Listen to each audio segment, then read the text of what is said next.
I'm Joanne and welcome back to Crafting with Confidence. Today I'm really excited to share another 3-yard quilt project with you called Sugar Pie. Just like the last couple of 3-yard quilts we sewed together, the pattern for Sugar Pie can be found at www.fabriccafe.com, either on its own or in a handy book called Pretty Darn Quick 3-Yard Quilts.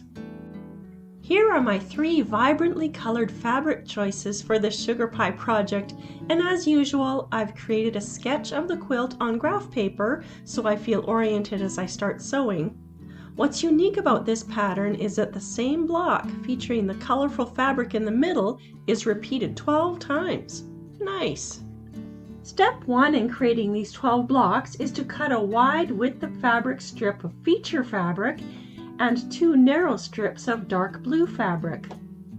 I'll then sew these 3 strips together and cut them, creating the intersection of the 12 main blocks.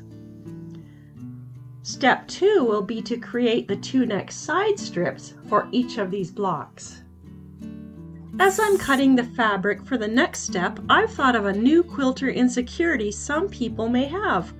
What if I make a mistake cutting and run out of fabric? My solution is to always buy extra fabric in case this happens, which also leaves some beautiful scraps for later projects. So now I've cut a wide dark blue with the fabric strip and 2 narrow light teal with the fabric strips. I've sewn these together, cut them into 24 short strips, and will now border my 12 blocks on each side with them.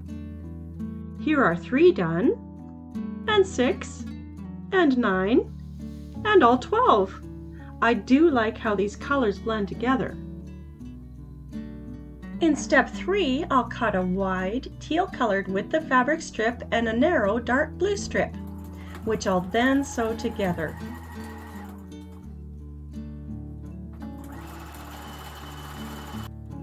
I will then press the fabric towards the darker color, both on the wrong side and on the right side. And you guessed it, I'll then cut this into 24 short border strips.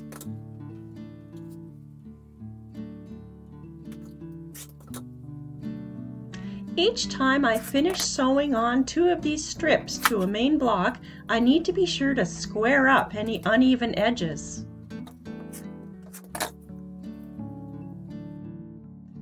And here's step 3, all done.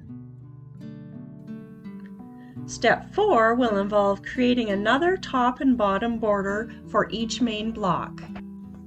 To do this, I'll sew together a wide teal colored with the fabric strip and a relatively narrow dark blue strip, which I'll then cut into 24 strips and will sew one on top and bottom of each main block to look like this. And now all the 12 main blocks for Sugar Pie are done. So I'll carefully sew each strip of 3 together, and then we'll sew those 4 shorter strips together, being sure to carefully match the seams as I go.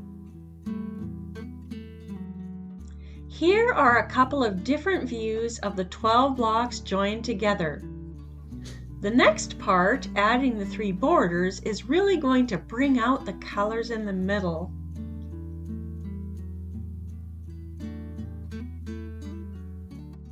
Border 1 went together quickly, as did border 2. And finally, border 3 really helped bring out all the other colors. And that's the top of Sugar Pie, all finished. A few things to keep in mind as you're making this 3-yard Sugar Pie quilt are to always make sure that you square up the blocks as you're adding on the borders, and to also match the seams carefully when you're sewing the 12 blocks together. And if you're unsure about how to find 3 fabrics that would make a nice Sugar Pie quilt, then I recommend you go to your local fabric store, and I know you'll find someone who loves fabric and can help you match 3 colors together really nicely. Thanks for joining me to make another 3-yard quilt designed by the Fabric Cafe. If you enjoyed this video, please press like and join me for another project very soon on Crafting with Confidence.